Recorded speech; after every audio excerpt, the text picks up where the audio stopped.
Shalom Bapak Ibu Saudara yang dikasihi Tuhan, selamat pagi, bertemu lagi dalam program kita 3 menit penuh harapan. Bulan ini kita akan belajar sebuah tema baru, yaitu mengalami damai sejahtera Tuhan setiap hari. Poin pertama, hati yang berpaut kepada Tuhan. Yesaya pasal 26 ayat yang ketiga dikatakan begini Bapak Ibu.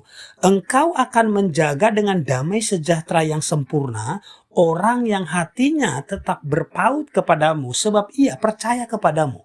Nah, Bapak Ibu, Saudara yang dikasihi Tuhan, ayat ini bukan janji bahwa hidup akan selalu tenang. Tetapi ayat ini janji bahwa hati akan dijaga. Nah, Tuhan tidak menjauhkan kita dari masalah, namun Ia menjaga batin kita agar tidak hancur oleh masalah itu. Damai sejahtera bukan hasil situasi yang ideal, melainkan buah dari hati yang terus berpaut kepada Tuhan. Nah, masalah seringkali muncul ketika hati berpindah-pindah pegangan. Selama hati bergantung pada Tuhan, damai terjaga.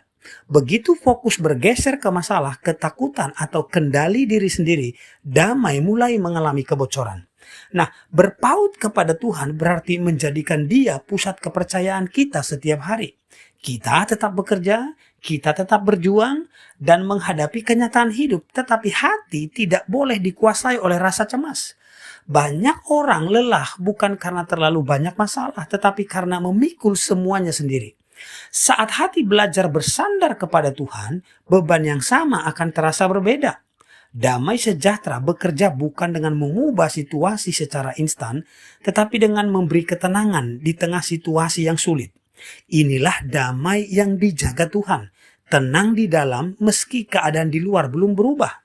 Nah, damai sejahtera perlu dilatih setiap hari. Kita belajar berhenti sejenak, menyerahkan kekhawatiran kita kepada Tuhan, dan memilih percaya sebelum bereaksi.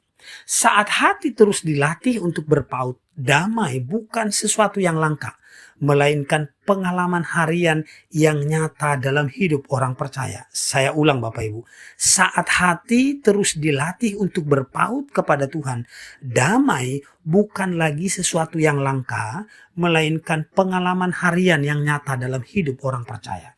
Ada satu kalimat bijak berkata begini Bapak Ibu, damai sejahtera tidak hilang karena masalah besar, tetapi karena hati terputus dari sumbernya.